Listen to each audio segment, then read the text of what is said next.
فرزند زہرا یہ حالات برے ہیں. کاشانۂ بصیرت ایک ایسا مکمل یوٹیوب چینل جس پر محروم بصارت کے لیے بالخصوص اور تمام افراد کے لیے بالعموم سینکڑوں کی تعداد میں اسلامی کتب دستیاب ہیں. لہذا گزارش ہے کہ آپ اپنی ذمہ داری نبھاتے ہوئے کاشانۂ بصیرت کو سبسکرائب کرنے کے ساتھ ساتھ بیل آئیکن کو پریس کیجیے تاکہ آپ علم کے حصول کے ساتھ ساتھ مذہب اہل بیت کی اشاعت میں بھی اہم کردار ادا کرتے رہیں. کاشانۂ بصیرت. فرزند زہرا یہ حالات برے ہیں. بسم اللہ الرحمن الرحیم. السلام علیکم سامعین. کاشانۂ بصیرت کے یوٹیوب چینل میں ہم کتاب پڑھ رہے ہیں کلام امیر المومنین علی علیہ السلام شرح نہج البلاغہ جلد سوم، اور یہ ہے ریڈنگ کا پارٹ نمبر 22. پارٹ 21 میں ہم نے خطبہ نمبر 80 کو پڑھنے کا آغاز کر دیا تھا اور وہ تقریباً اختتام کے قریب تھا، لیکن کیونکہ ٹائم کم تھا تو ہم نے یہ سوچا کہ ہم اس کے بقایا جو 2-3 صفحات ہیں وہ اگلی نشست میں، یعنی کہ اس نشست میں ریڈنگ پارٹ نمبر 22 میں پڑھ لیتے ہیں. تو ہم نے جہاں تک پڑھا تھا اس سے آگے چلتے ہیں.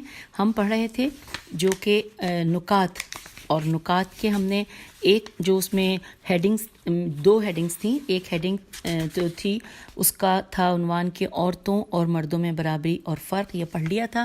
دوسرا حضرت عائشہ سے متعلق کچھ باتیں، اس کو پڑھنا شروع کیا تھا. اور اس کے بعد اب اگلی ہیڈنگ جو کہ ہے کہ خلیفہ ثالث کے خلاف بغاوت، یہ ہم اب پڑھیں گے. آئیے ریڈنگ کا باقاعدہ آغاز کرتے ہیں.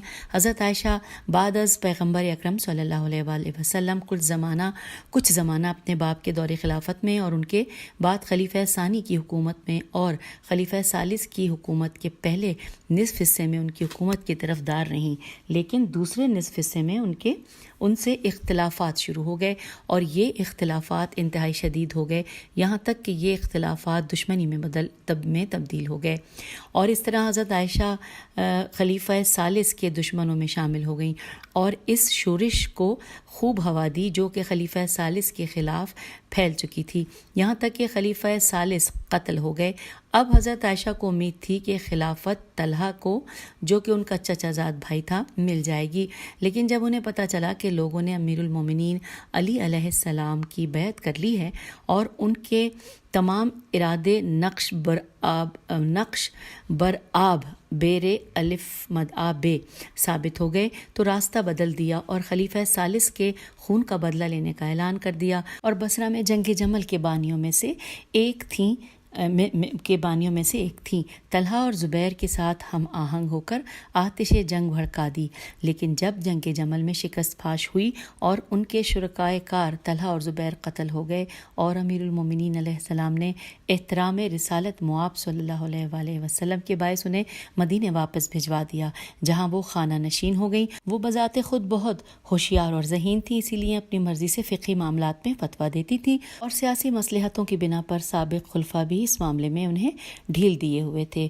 ابن سعد نے اپنی کتاب طبقات میں تحریر کیا ہے کہ خلیفہ دوم نے امہات المومنین کے گزارے کے لیے 10,000 دینار سالانہ مقرر کیے اور پھر 12,000 دینار مقرر کر دیے تھے، لیکن تاریخ یعقوبی کے مطابق جب خلیفہ ثالث سے ان کا جھگڑا ہوا تو یہ اضافی 2,000 دینار روک لیے گئے. پھر لکھا ہے کہ خلیفہ ثالث اور حضرت عائشہ کے درمیان اختلاف.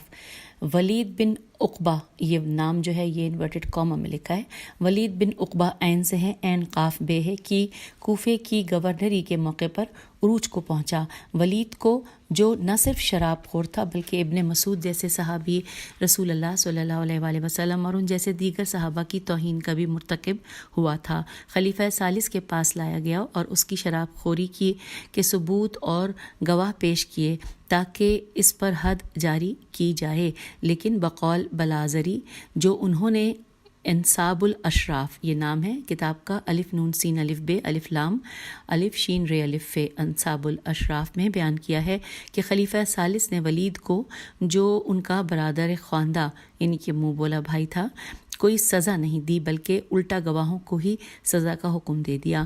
ان لوگوں نے بھاگ کر حضرت عائشہ کے حجرے میں پناہ لی اور اس پر خلیفہ ثالث نے احتجاج کیا کہ کیا ان سرکش عراقیوں کو پناہ لینے کے لیے حضرت عائشہ کے گھر کے علاوہ کوئی اور جگہ نہیں ملی؟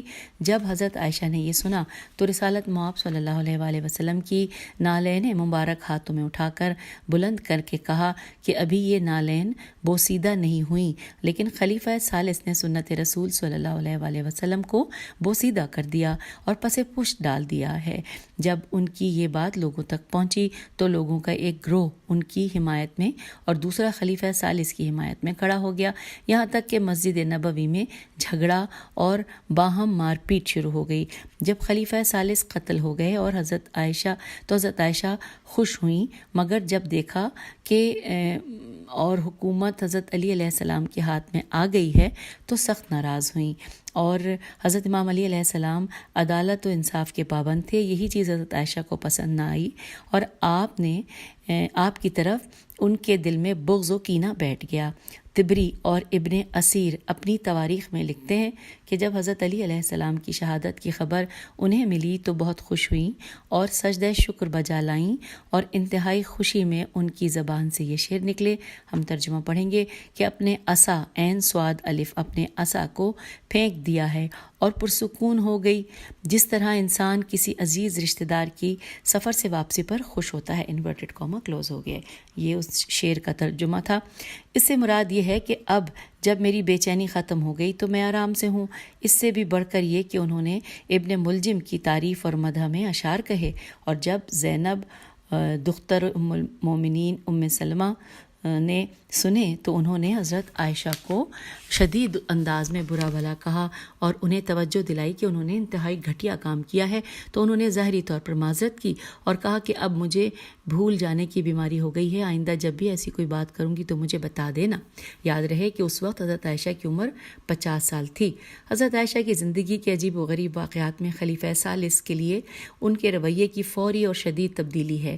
بقول ابن ابی الحدید کہ جو شخص تاریخ اور اس کے واقعات سے معمولی آگاہی بھی رکھتا ہے وہ بخوبی واقف ہے کہ حضرت عائشہ خلیفہ ثالث کے سخت ترین دشمنوں میں سے تھیں، اور وہ سب سے پہلی ہستی تھیں کہ جنہوں نے خلیفہ ثالث کو ناصل کا نام دیا اور کہا، نون عین سے لام، ناصل کا نام دیا اور کہا کہ ناصل کو قتل کر دو اور خدا اسے قتل کر دے۔ یہ انورٹڈ کاما میں یہ ان کا جملہ ہے۔ لکھا ہے ناصل عربی لغت میں بوڑھے احمق شخص کے معنی کے میں ہے، اور اس کے علاوہ لمبی اور گھنی داڑھی والے کے لیے بھی بولا جاتا ہے، اور کبھی کہا گیا ہے کہ ایک لمبی داڑھی والا یہودی تھا۔ معلوم نہیں حضرت عائشہ نے یہ لفظ کس معنی میں استعمال کیا تھا، لیکن ان تمام باتوں اور اپنی دشمنی کے باوجود جب انہوں نے یہ سنا کہ لوگوں نے خلیفہ ثالث کے بعد امیر المومنین علیہ السلام کی بیعت کر لی ہے تو کہا کہ اگر یہ خبر صحیح ہے تو کاش آسمان پھٹ کر زمین پر آ گرے، اور اسی وقت سے کہا کرتی تھیں انورٹڈ کاما کہ ہائے عفان کے بیٹے کو مظلومیت کے ساتھ قتل کر دیا، انورٹڈ کاما کلوز۔ پھر طلحہ اور زبیر کے ساتھ خون خلیفہ ثالث کے بدلے کی تحریک میں شامل ہوئیں اور لوگوں کو امیر المومنین علیہ السلام کے خلاف جمع کیا۔ اس کے بعد ابن ابی الحدید اضافہ کرتے ہوئے لکھتے ہیں کہ جب حضرت عائشہ نے حضرت علی علیہ السلام کے خلاف قیام کرنے کا مکمل ارادہ کیا تو وہ پیغمبر اکرم صلی اللہ علیہ وآلہ وسلم کی باوفا زوجہ حضرت ام سلمہ کے پاس آئیں تاکہ انہیں اپنے ساتھ ملا سکیں۔ انہیں اپنے ساتھ آنے کی دعوت دی اور عثمان کی مظلومیت کے بارے میں انہیں بتایا۔ حضرت ام سلمہ نے جب ان کی بات سنی تو دنگ رہ گئیں اور ان سے کہا کہ کل تک تو لوگوں کو تو خلیفہ ثالث کے خلاف اکسا رہی تھی اور انہیں ناصل کہتی تھی، آج کیسے ان کی خیر خواہی کے لیے اٹھ کھڑی ہوئی ہو، جبکہ پیغمبر اکرم صلی اللہ علیہ وآلہ وسلم کے نزدیک حضرت علی علیہ السلام کی قدر و منزلت کے بارے میں تم بہت اچھی طرح جانتی ہو۔ اگر تم بھول گئی ہو تو میں تمہیں یاد دلاتی ہوں کہ حضرت عائشہ نے کہا کوئی بات نہیں۔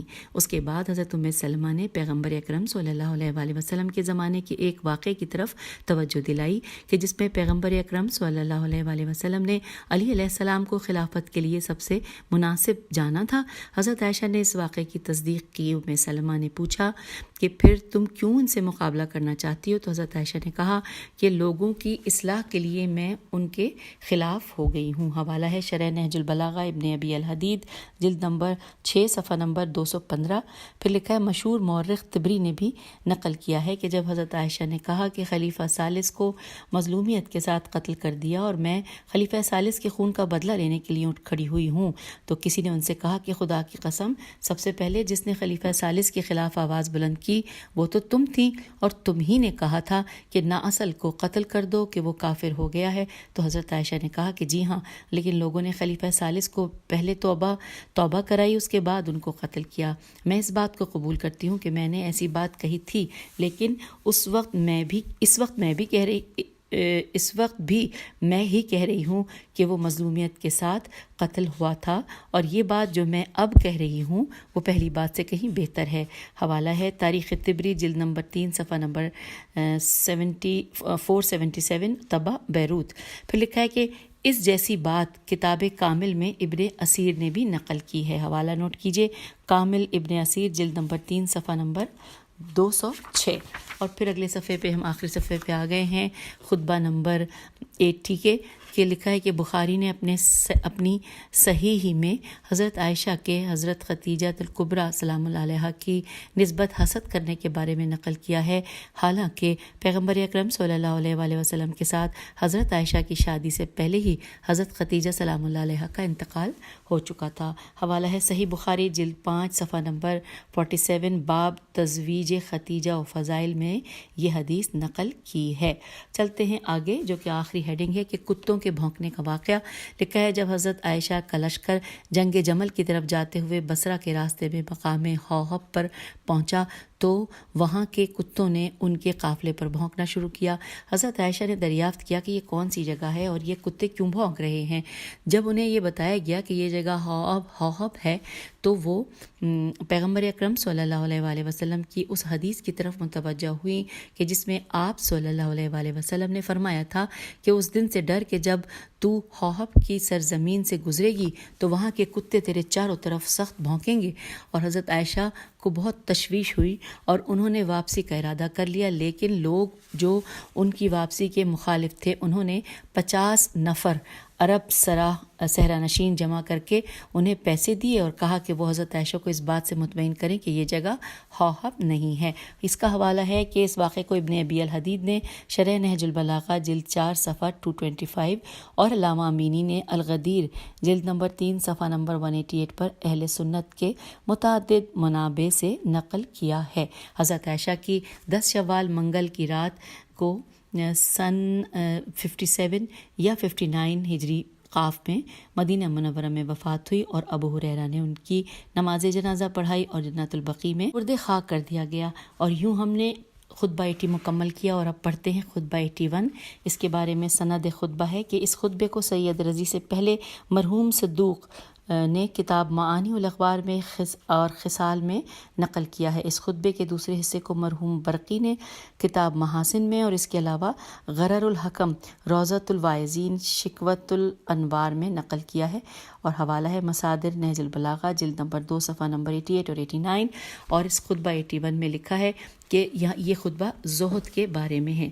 زہد کے بارے میں سب سے پہلے یہاں لکھا ہے خطبہ ایک نگاہ میں کہ امیر المومنین علیہ السلام اس خطبے میں 3 مختصر اور معروف جملوں کے ساتھ زہد کی حقیقت کی خوبصورت اور جامع تعریف بیان فرماتے ہیں، اور اس کے بعد جو لوگ اس حقیقت تک پہنچنے سے عاجزی ظاہر کرتے ہیں مولا انہیں نصیحت کرتے ہیں کہ کم از کم محرمات سے بچنے کی کوشش کریں اور پروردگار کی طرف سے عطا کردہ نعمتوں کا شکر ادا کریں، کیونکہ خداوند متعال نے تم سب کی نسبت واضح دلائل کے ساتھ اتمام حجت کی ہے۔ اور اب آئیے خطبے کو پڑھنے کا آغاز کرتے ہیں۔ عربی میں کہاں سے شروع ہوا ہے، کہاں ختم ہوا ہے؟ ایھا الناس سے شروع ہوا ہے اور یہاں پہ ختم ہو رہا ہے العذر واضحۃ، اور ترجمہ ہے اے لوگو زہد امیدوں کے کم کرنے، نعمتوں کا شکریہ ادا کرنے اور محرمات سے پرہیز کرنے کا نام ہے۔ اب اگر یہ کام تمہارے لیے مشکل ہو جائے تو کم از کم اتنا کرنا کہ حرام تمہاری قوت برداشت پر غالب نہ آنے پائے، اور نعمتوں کے موقع پر شکریہ کو فراموش نہ کر دینا کہ پروردگار نے نہایت واضح اور روشن دلیلوں اور حجت تمام کرنے والی کتابوں کے ذریعے تمہارے ہر عذر کا خاتمہ کر کر دیا ہے. یہاں پر انورٹڈ کاما کلوز ہو گیا. اور پھر شرح و تفسیر پڑھنے جا رہے ہیں ہم. یہ میں بتا دوں کہ اس میں سب سے پہلی ہیڈنگ ہے زہد کی حقیقت. لکھا ہے اس مختصر اور جامع گفتگو میں امام علی مقام علیہ السلام نے زہد کی حقیقت بیان فرمائی ہے. سب سے پہلے مولا فرما رہے ہیں انورٹڈ کاما میں کہ اے لوگوں، امیدوں کو کم کرنا، نعمتوں پر شکر کرنا اور گناہوں سے بچنے کا نام زہد ہے. اب لکھا ہے کہ تفصیلات یوں ہیں کہ زہد کے بارے میں حضرت امام علی علیہ السلام نے ان 3 جملوں سے جو وضاحت فرمائی وہ ان غلط تفسیروں کے مقابلے میں ہے کہ جو کہ زہد کے بارے میں کی گئی ہیں. بہت سارے لوگ ایسے ہیں جو زہد کا معنی سمجھے بغیر خود کو زاہد سمجھتے ہیں. یہ لوگ سادہ لباس پہننے، اہم اجتماعی مسائل میں دلچسپی نہ لینے، گوشہ نشینی، انسانی معاشرے سے دوری اور اقتصادی امور سے لا تعلق رہنے کو زہد خیال کرتے ہیں، حالانکہ ان میں سے کوئی بھی زہد کی دلیل نہیں ہے. زہد جو کہ رغبت کی ضد ہے، مادی نعمتوں سے بے توجہی برتنا یا دوسرے الفاظ میں دنیا اور اس کے زرق برق سے لا تعلقی ظاہر کرنا ہے. جو شخص مادی معاملات سے لاپرواہی برتے وہ کبھی بھی لمبی آرزویں نہیں رکھتا. دنیا کی آرزویں دنیا پرستوں سے مخصوص ہیں. جو کوئی ایسا ہوگا وہ نعمتوں پر شکر گزار اور گناہوں سے ہوشیار رہے گا، اس لیے کہ نعمتیں اسے اپنے آپ میں مشغول نہیں رکھتی اور اسے خدا کی یاد سے غافل نہیں رکھتی، اور گناہ اس کے دل اور دین کو اپنے قبضے میں نہیں لینے. دوبارہ پڑھتے ہیں کہ اور اسے خدا کی یاد سے غافل نہیں رکھتی اور گناہ اس کے دل اور دین کو اپنے قبضے میں نہیں لیتے. نہج البلاغہ میں مولا کے کلمات قصار میں زہد کی ایک اور تفسیر بیان ہوئی ہے جو کہ اس تفسیر سے ظاہراً تھوڑی سی مختلف ہے مگر دونوں کے معانی ایک ہی ہیں. آئیے پڑھتے ہیں انورٹڈ کاما کہ پورا زہد قرآن کے اندر 2 جملوں میں پوشیدہ ہے. اللہ فرماتا ہے گزشتہ پر افسوس نہ کرو اور آئندہ پر خوش مت ہو جاؤ. تو جو گزشتہ اور وہ چیز جسے کھو چکے ہو، تو جو گزشتہ پر اداس نہ ہو اور آئندہ کے جو کچھ اس میں جو اس کے ہاتھ میں ہے اس کی نسبت خوش نہ ہو. ایسے فرد کے اختیار میں زہد کے دونوں سرے ہیں. انورٹڈ کاما یہاں پر کلوز ہو گیا. پھر اس کے بعد لکھا ہے کہ اس تعبیر سے اشارہ ہوتا ہے کہ زہد کی حقیقت یہ ہے کہ انسان گزشتہ و آئندہ سے وابستگی اور غلامی کی زنجیروں کو توڑ ڈالے. اور اس کے بعد پھر لکھا ہے کہ وشکر ایندھن نعمہ کی تعبیر سے جو زہد کے 3 ارکان میں سے دوسرا رکن ہے اشارہ ملتا ہے کہ انسان یہ سمجھے کہ نعمتیں خدا کی طرف سے عطا کردہ ہیں، نہ کہ وہ اپنی طرف نسبت دے، تاکہ اسی وجہ سے انسان کی توجہ خدا کی طرف رہے اور وہ اپنے من میں نہ ڈوب جائے. اس کے بعد لکھا ہے کہ یہ جو ورڈ ہے مولا کے کلام کا یہ کچھ مٹا ہوا بھی ہے لیکن ہم ہجے کرتے ہیں دوبارہ میں کرتی ہوں. الف لام تے پہ تشدید ہے اور زبر بھی ہے یعنی فتح بھی ہے تو اور واو کے اوپر بھی فتح ہے. تو اتورو رے پہ بھی پیش ہے اور عین اتورو اندل محارم کی تعبیر سے اشارہ ہوتا ہے کہ گناہ کی اصل جڑ دنیا پرستی ہے. جیسا کہ معروف حدیث میں ہم پڑھتے ہیں کہ دنیا کی محبت اور عشق ہر گناہ کی جڑ ہے. اس میں اچھا حوالہ ہے اصول کافی جلد نمبر 2 صفحہ نمبر 131. اور اس کے بعد لکھا ہے کہ اس دنیا میں جو بھی آرزوؤں کو کم کر کے نعمات الہی پر شکر گزار اور گناہوں سے پرہیز کرے وہی حقیقی زاہد ہے، خواہ فقیر ہو یا امیر، کیونکہ زہد و تقویٰ کا معیار ہرگز فقیری نہیں ہے. امام علیہ السلام اپنی گفتگو جاری رکھتے ہوئے فرماتے ہیں انورٹڈ کاما کہ اگر ان تمام صفات کو نہیں اپنا سکتے ہو تو کم از کم حرام سے پرہیز کرو، صبر کا پیمانہ لبریز نہ ہو اور نعمتوں کا شکر ادا کرتے وقت خدا کو فراموش نہ کرو، چونکہ خدا نے نہایت واضح اور روشن دلیلوں اور حجت تمام کرنے والی کتابوں کے ذریعے تمہارے ہر عذر کا خاتمہ کر دیا ہے. Inverted comma close. امام علیہ السلام نے زہد کے ان 3 ارکان میں سے آخری 2 ارکان پر زیادہ زور دیا ہے. بریکٹ میں لکھا ہے کہ گناہوں سے پرہیز اور نعمت الہی پر شکر. لیکن اس جملے میں کہ جو تعبیرات استعمال کی ہیں ان سے معلوم ہوتا ہے کہ امام علیہ السلام کہنا یہ چاہتے ہیں کہ اگر نعمتوں کا شکر مکمل طریقے سے انجام نہیں دیتے ہو تو کم از کم شکر گزاری کو تو مت بھولو. اگر گناہوں سے ان کی اعلیٰ حد کہ جس میں مشتبہ چیزوں سے بھی پرہیز کرنا شامل ہے اس تک پرہیز نہیں کر سکتے ہو تو کم از کم صبر کا پیمانہ بھی لبریز نہیں ہونا چاہیے، اس حد تک بھی تقوی کی رعایت کرو.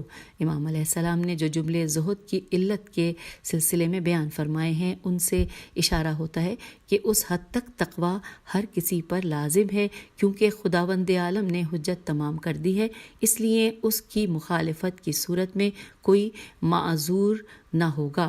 خلاصہ یہ ہے کہ گناہوں سے پرہیز اور نعمتوں کا شکر ادا کرنے کے 2 مرحلے ہیں۔ ایک مرحلہ وہ ہے جو تمام مسلمانوں کی ذمہ داری ہے اور حقیقت میں ایمان کی شرط ہے، اور دوسرا جو بڑا مرحلہ ہے وہ شبہات سے پرہیز اور امیدوں کو کم کرنا ہے، اور یہ زاہدوں اور ایمان کی جانب سے سبقت کرنے والوں کے شایان شان ہے۔ اور اب پڑھنے جا رہے ہیں ہم نکتہ، اور نکتے میں سب سے پہلی ہیڈنگ ہے زہد یہ ہے کہ حاکم بن جاؤ نہ کہ دنیا کے اسیر۔ اس میں بس ایک یہی ہیڈنگ ہے جو کہ ہم ان صفحات میں پڑھیں گے۔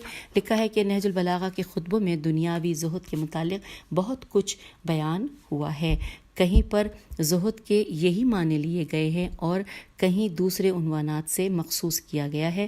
اگرچہ زہد کا لفظ قرآن مجید میں کم دیکھا گیا ہے، لیکن اس کا مفہوم اور مضمون وسیع طور پر ذکر ہوا ہے۔ ادیان الہی کی منطق میں زہد کے معانی دنیاوی چمک دمک سے آزادی اور لا تعلقی بیان ہوئے ہیں۔ زہد یہ نہیں ہے کہ انسان دنیا کے مال و ثروت اور امکانات سے فائدہ نہ اٹھائے، زہد یہ ہے کہ مال و ثروت وغیرہ کے اسیر نہ ہوں، بلکہ دنیاوی مال و متاع پر حاکم ہوں۔ پیغمبر اکرم صلی اللہ علیہ وآلہ وسلم کی حدیث میں ہے، ترجمہ پڑھ رہے ہیں ہم، کہ دنیا میں زہد کا مطلب یہ نہیں کہ حلال چیز کو اپنے اوپر حرام قرار دیں یا اپنے مال و دولت سے اپنے آپ کو دور رکھیں، بلکہ دنیا میں زہد کا مطلب یہ ہے کہ جتنا خداوند عالم نے دیا ہے اس سے زیادہ تمہاری خواہش نہیں ہونی چاہیے۔ بریکٹ میں لکھا ہے کہ جتنا ہو سکے فرمان خداوندی پر عمل اور اس کی رضا کے حصول کے لیے کوشش کریں۔ یہاں پر انورٹڈ کاما کلوز ہو گیا ہے، حوالہ نوٹ کیجئے، کنز الاعمال جلد نمبر 3 صفحہ نمبر 181 اور حدیث نمبر 6059۔ اب آگے لکھا ہے کہ یہاں سے یہ بات واضح ہو جاتی ہے کہ اسلامی زہد کا مسیحی رہبانیت سے کوئی تعلق نہیں ہے۔ اسلامی زہد سادہ زندگی گزارنا، ظاہری رنگینیوں، خواہشات نفسانی اور جاہ طلبی سے پرہیز کے معنی میں ہے، جبکہ رہبانیت اجتماعی زندگی سے دوری اور جدائی کا نام ہے۔ ایک حدیث میں ہم پڑھتے ہیں کہ جب عثمان بن مظعون میم زوئے عین واو نون کے بیٹے اس دنیا سے چلے گئے تو وہ بہت غمگین ہوئے۔ بالفاظ دیگر وہ زہد کی جانب مائل ہوئے، اپنے گھر کو مسجد قرار دیا اور عبادت میں مشغول ہوئے اور سوائے عبادت کے تمام کاموں کو چھوڑ دیا۔ جب یہ خبر رسول اکرم صلی اللہ علیہ وآلہ وسلم کو ملی تو اسے بلایا اور فرمایا، انورٹڈ کاما میں ترجمہ، اے عثمان، خداوند عالم نے ہمیں رہبانیت کے لیے نہیں کہا ہے، میری امت کی رہبانیت جہاد فی سبیل اللہ ہے۔ انورٹڈ کاما کلوز ہو گیا۔ حوالہ نوٹ کیجئے، بہار الانوار جلد نمبر 70 صفحہ نمبر 114۔ پھر لکھا ہے یہ اس بات کی طرف اشارہ ہے کہ اگر آپ مادی زندگی کو ٹھکرانا چاہتے ہیں تو اس کے لیے منفی طریقہ نہ اپنائیں، بلکہ ایک مثبت طریقے سے راہ خدا میں جہاد کے اندر تلاش کرو۔ پھر لکھا ہے اگلے پیراگراف میں کہ اس کے بعد پیغمبر اکرم صلی اللہ علیہ وآلہ وسلم نے نماز جماعت کی فضیلت تفصیل سے بیان کی تاکہ وہ جان لیں کہ رہبانیت اور گوشہ نشینی کو ترک کرنا اور اجتماعیت کی طرف رغبت ہی روح اسلام ہے۔ زہد کے بالمقابل رغبت یعنی دنیا سے وابستگی اور دنیا کے حصول کے لیے سرتوڑ کوشش کرنا ہے کہ جس کی اسلام میں سختی سے مذمت کی گئی ہے۔ انسان کی انفرادی و اجتماعی زندگی میں زہد کے بہت اثرات مرتب ہوئے ہیں۔ ان آثار کے وسیلے سے انسان زہد کو پہچان سکتا ہے۔ امیدوں کو کم کرنا، نعمات خداوندی کا شکر کرنا اور گناہوں سے پرہیز کرنا اس زہد کے ارکان یا نشانیوں میں سے ہے کہ زہد کا فقر و محتاجی سے موازنہ ہرگز نہیں کرنا چاہیے۔ زہد انسان کی اندرونی بے نیازی، معنوی حوالے سے روح انسان کا سیراب ہونا اور مادی وابستگیوں کو ترک کرنے کے معنی میں آیا ہے۔ اس کی نشانی یہ ہے کہ انسان دنیا کی لذتوں اور رنگینیوں سے پرہیز کرے۔ اسلامی مفکرین میں سے کسی ایک نے زہد کی وجوہات کے سلسلے میں لکھا ہے کہ زاہد وہ ہے جو بے تکلف ہو کر قناعت کے ساتھ اپنی زندگی گزارتا ہے تاکہ دوسرے لوگوں اور ضرورت مندوں کو آسائش پہنچا سکے، اور ان مستحق اور ضرورت مندوں کے کھانے اور پہننے سے اتنی لذت حاصل کرتا ہے کہ جیسے وہ اس نے خود ہی کھایا اور پہنا ہو، اور جیسے کہ اہل بیت علیہ السلام نے اپنا شعار بنایا ہے، اسی نقطے کی طرف اشارہ ہے۔ اچھا ہاں، یہ بھی بتا دوں آپ کو، یہاں پہ عربی کا ایک چھوٹا سا جملہ تھا جہاں پر ہم نے یہ ختم کیا نا کہ اس نے خود ہی کھایا اور پہنا ہو، اس کے بعد لکھا ہے الجارو سمت دارو، جسے اہل بیت علیہ السلام نے اپنا شعار بنایا ہے، اسی نقطے کی طرف اشارہ ہے۔ پھر لکھا ہے محروموں اور محتاجوں کے غم میں شرکت اور ان سے ہمدردی بھی زہد کا ایک باعث ہے۔ اس مقام پر معاشرہ دو گروہوں میں تقسیم ہوتا ہے، ثروت مند اور محروم۔ الہی لوگ پہلے مرحلے میں ان محروموں کی بے سر و سامانی سے نجات کا انتظام کرتے ہیں۔ اگر ایسا کرنا ان کے بس میں نہ ہو تو وہ خود بھی معاشرے کے محروم ترین افراد کی طرح زندگی بسر کرتے ہیں تاکہ محروم لوگوں کی تکالیف میں شریک ہوں اور انہیں معاشرے میں برابر کی حیثیت مل جائے، جس کے نتیجے میں لوگ ان کے جسم پر پھٹے پرانے لباس سے اظہار حقارت نہ کریں، اور وہ لوگ جن کے دسترخوان پر خشک روٹی کے سوا کچھ نہ ملے لوگوں کی نظروں سے نہ گریں، جیسا کہ امیر المومنین علیہ السلام نے اپنے پرانے لباس کے بارے میں سوال کے جواب میں فرمایا تھا، انورٹڈ کاما کہ اس کی وجہ سے دل میں خضوع و خشوع پیدا ہوتا ہے اور نفس میں نرمی آ جاتی ہے اور مومنین اس کی پیروی کرتے ہیں، انورٹڈ کاما کلوز ہو گیا۔ نہج البلاغہ کلمات قصار حکمت نمبر 103، یہ اس کا حوالہ تھا۔ پھر لکھا ہے کہ آزادی زہد کی ایک دوسری وجہ ہے، کیونکہ ہم جانتے ہیں کہ اس بنا پر زہد و قناعت احتیاج کو کم کرتی ہے، آدمی کو لوگوں کے سامنے بے بسی سے آزاد کرتی ہے۔ بس کہہ سکتے ہیں کہ زہد سے آگاہی رکھنے کی قیمت اس کی فکری آزادی میں مضمر ہے۔ زہد و تقوی کے حامل لوگ بہت بہادر اور ہوشیار ہوتے ہیں۔ دنیا میں آزادی کی تحریکیں چلانے والے عام طور پر وہی لوگ ہوتے ہیں جن میں زہد و تقوی کا جذبہ موجزن ہو۔ حوالہ ہے سحری در نہج البلاغہ، ہجے کر دیتے ہیں، سین یہ رے چھوٹی ہے، اور پھر در نہج البلاغہ سے اقتباس مرحوم مطہری صفحہ نمبر 211 کے بعد یہ تفسیر آپ تک پہنچی۔ پھر لکھا ہے کہ اس گفتگو کی اہمیت کے بیان کو ہم 2 نورانی روایتوں کے ذریعے اختتام پذیر کریں گے۔ روایت میں ہے کہ رسول اکرم صلی اللہ علیہ وآلہ وسلم نے حضرت علی علیہ السلام سے فرمایا، انورٹڈ کاما میں، کہ اے علی، اللہ نے تمہیں وہ زینت دی ہے کہ کسی بندہ خدا کو وہ زینت نہیں دی ہے۔ اللہ نے دنیا میں زہد تمہیں نصیب کیا ہے اور دنیا کو تمہاری نظر میں حقیر بنا دیا ہے اور فقیروں کو پسند فرمایا ہے۔ یہی وجہ ہے کہ تم ایسے پیروکاروں سے خوش ہو اور تمہارے ماننے والے تم جیسے پیشوا اور رہنما سے خوش ہوں۔ انورٹڈ کاما کلوز ہو گیا۔